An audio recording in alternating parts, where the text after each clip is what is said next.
Hi, my name is Melanie Rhodes, and I'm 24 years old. What I'm about to share with you is not fiction, not some creepy story I pulled off the internet, or a twisted dream I made up for clicks. This happened to me 2 summers ago in a little coastal town in Oregon, and I have never told anyone the full story until now. I still don't know if what I experienced was a haunting, a glitch in time, or something even worse, but it changed me forever. If you're watching this, I need you to do just one thing: like, share, and subscribe so this doesn't get buried. This story is written and edited by Dark Life Side Diaries, and I pray none of you ever tune into the wrong frequency.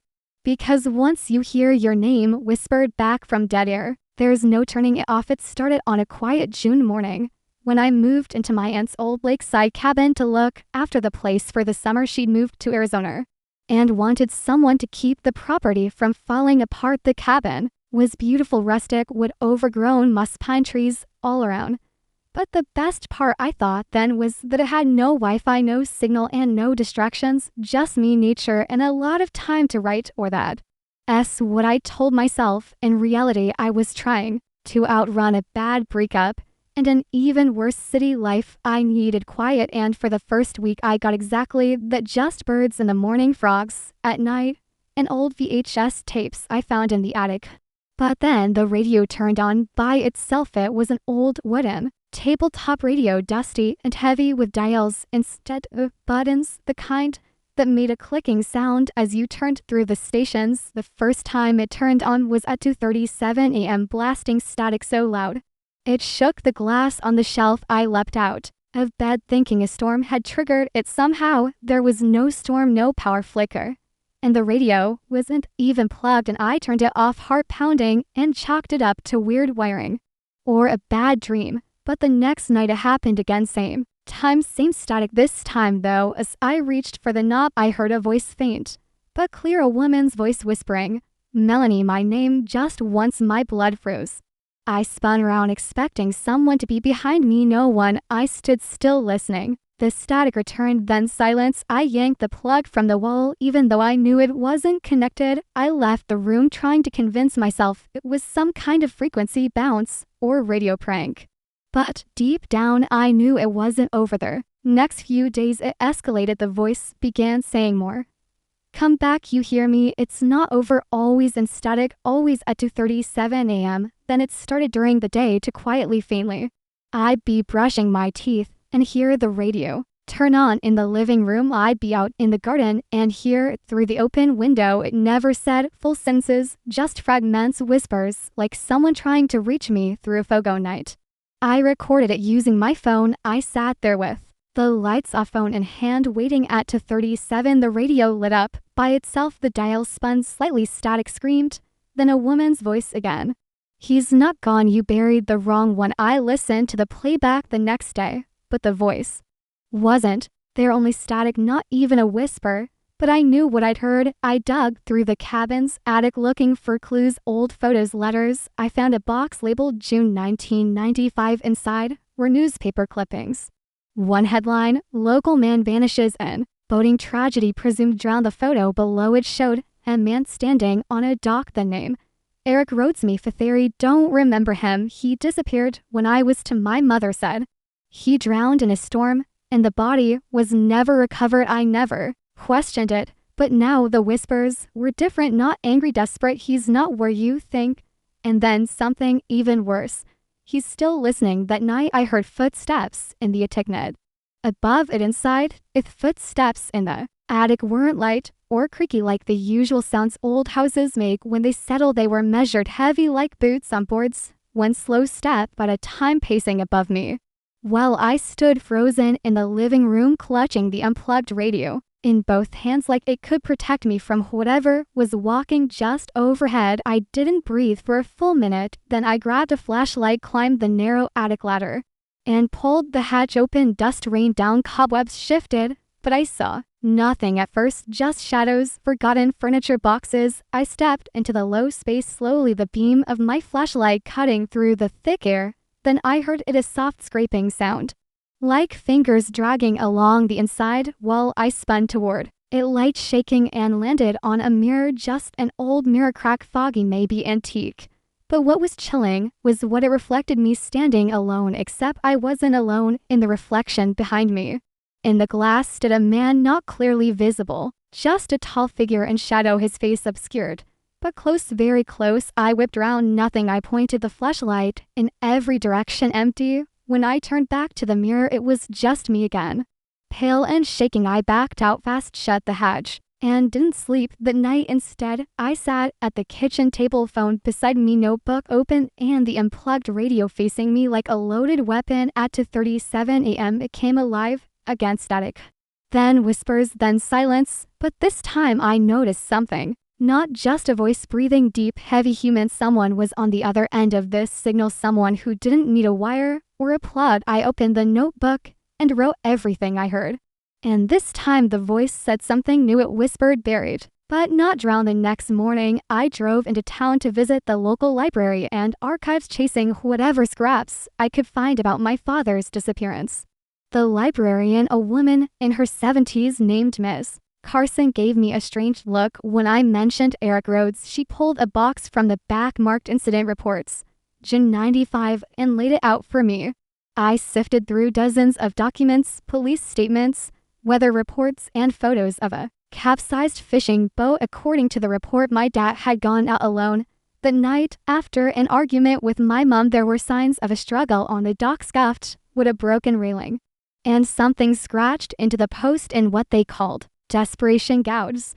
But there was nobody, no blood, just his wedding ring placed neatly on top of a folded flannel shirt left by the shore. The report said presumed dead, not confirmed. Ms. Carson stood quietly as I read, then finally said, "Your father used to come in here a lot, said he was hearing things in the static, thought he could talk to people through shortwave radio. We all thought it was grief or madness." She paused. He always tuned in at the same time. 2:37 that night back at the cabin, I couldn't stop staring at the radio. I didn't want to hear it again, but I also couldn't bring myself to destroy it. At 2:36, I hit record on my phone. I waited, staring at the dark radio. Then the light flicked on by itself, static surged. But now it wasn't alone. There was a second voice, not the woman, a man, weak, breathy. "Help me under the floor, Melanie." Then silence. I played the recording back, heart pounding. This time it was there, not static, not silence. The voice on tape. I wasn't imagining. I wasn't crazy. I grabbed a flashlight, a hammer, and pulled up the floorboards beneath the radio. It was just wood at first, then a hollow sound. I peeled back a section of rotting planks, and there it was, an old ham radio transmitter, wires snaking out like veins plugged into nothing, but still glowing faintly red. Beneath it was a journal, weathered, torn, with Eric R. written on the first page. I opened it, hands shaking. The entries were frantic, scribbled, written in a rush.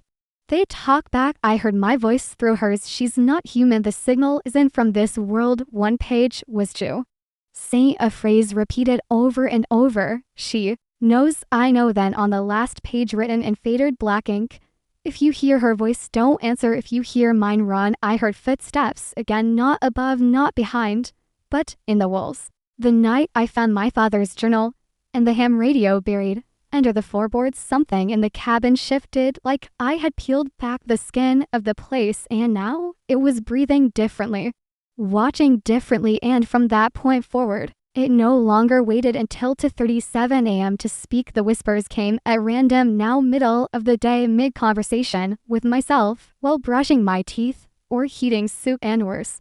They didn't just stay inside the radio anymore. They began to seep from electrical outlets, old phone jacks, even the rusted faucet in the bathroom. Like every part of the house was wired to some invisible frequency. I couldn't escape. The woman's voice grew clearer and more deliberate, less like a whisper, more like a threat. "He stayed too long. You're almost ready. Let him go."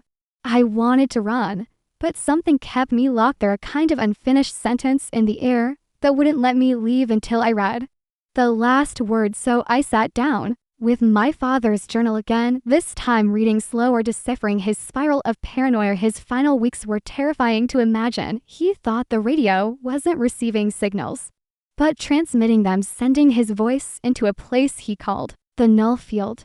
A liminal dimension of voices echoing across time. He claimed that when you speak into certain frequencies, you don't just reach people, you reach reflections of people's shadows that are back trying to sound human, but slightly off. He believed one of those shadows took his voice, then tried to take his life, and worse, he believed it succeeded.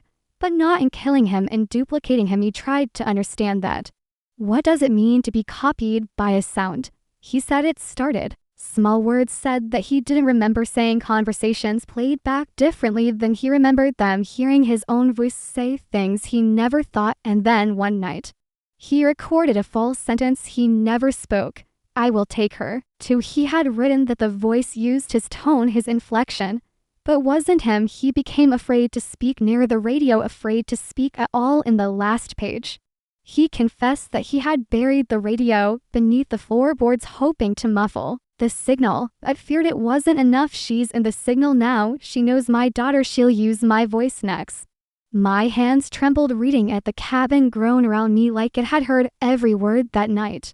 I unplugged every appliance, threw a blanket over every reflective surface, and buried the ham radio in a plastic bag in the backyard under 6 feet of dirt. I thought I had silenced her, but at exactly 2:37 a.m., I was awakened by the sound of my father's voice calling me. From the closet, not from inside a speaker, from inside the walls. I turned on my flashlight. No power, no signal.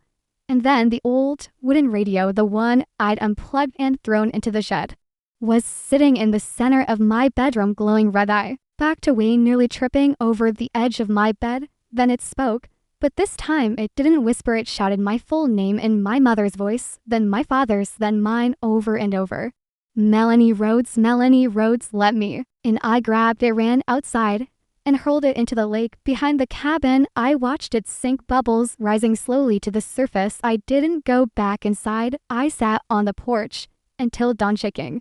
I texted 3 friends to come get me. No replies. I called my aunt's number in Arizona, deadline. Even my car wouldn't start. I realized I wasn't just being haunted, I was being isolated, cut off, no outgoing signal, just incoming frequencies. The next night I heard footsteps again, but this time, they weren't in the attic or the walls, they were directly behind me. I turned, flashlight flickering, and saw my father standing at the edge of the trees wearing the same flannel shirt from the police photo, soaking wet, eyes completely black. He didn't blink, didn't speak, just pointed at the cabin and opened his mouth wide until I heard the static pouring out, not from his lips, but from the trees around us. I ran, locked myself in the car, trembling. At 2:37 a.m. the dashboard lit up. My reflection in the rearview mirror leaned in and whispered from inside the glass, "You buried the wrong version. He's not who you think."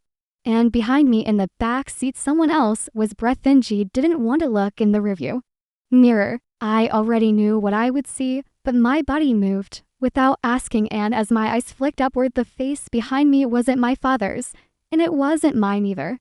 It was a mix of both, a melted, distorted echo of us, like the signal had stitched together something I thought I would trust, but got all the details wrong. My nose with his mouth, my eyes, but too wide, too dark, and it was smiling, humming in static, Melanie, Melanie, Melanie, over and over in a voice that overlapped itself, as if it didn't know which version of me it was supposed to be. I opened the car door, fell out into the gravel, scraped my knees, but I didn't stop. I sprinted into the trees behind the cabin, running blind, heart slamming against my ribs like it was trying to escape first, and I didn't know where I was going until I found myself standing at the dock from the newspaper photo, the one my father was last seen on. I saw the exact spot.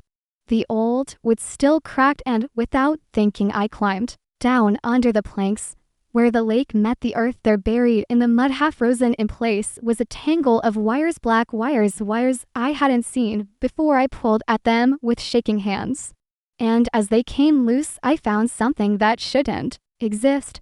A second ham radio, identical to the one I'd buried, rusted and wet, but still faintly glowing red through the moss and grime. I reached for it, and the moment I touched it, everything went silent. Not quiet, silent, no crickets, no wind, no water, just absence.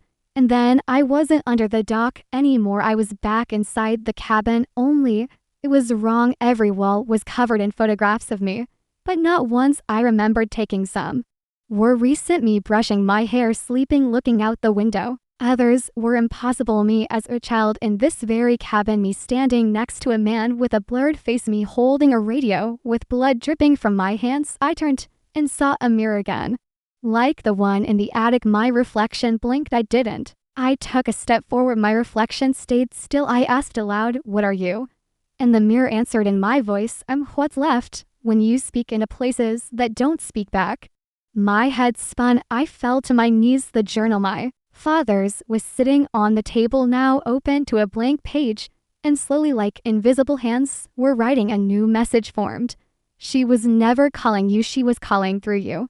I felt a rush of understanding. I didn't want, I hadn't been haunted, I'd been hijacked. The signal wasn't trying to contact me, was using me. It needed someone with my voice, my blood, to continue broadcasting. I remembered the journal line. "You buried the wrong one." My father hadn't drowned. Not really, he'd become the voice. The voice had worn him like a mask, and now it was my turn. The radio on the table turned on without touching. Its static filled the room. My mouth opened involuntarily, and I felt something leave me, as if part of my mind was being pulled out through my throat and converted into code. My voice filled the room, saying things I never meant. I tried to stop it, screamed to fight it, but I wasn't screaming. I was smiling. My reflection in the mirror waved goodbye. And then, just as I felt my mind fraying like loose wires, I heard a second voice, a girl's voice, not mine. She was outside the cabin. "Hello? Is anyone here?" It was distant, hopeful, innocent, and I realized she had heard me, my voice on the frequency. She had come looking the way I had. She was the next Oni, and I was now the static. This story is written and edited by Dark Life Side Diaries. Yes, thank you for watching this video. Voices from the static. Tell me, what would you do if a voice in the radio called your name? Like, share, and subscribe before your voice starts answering back without you.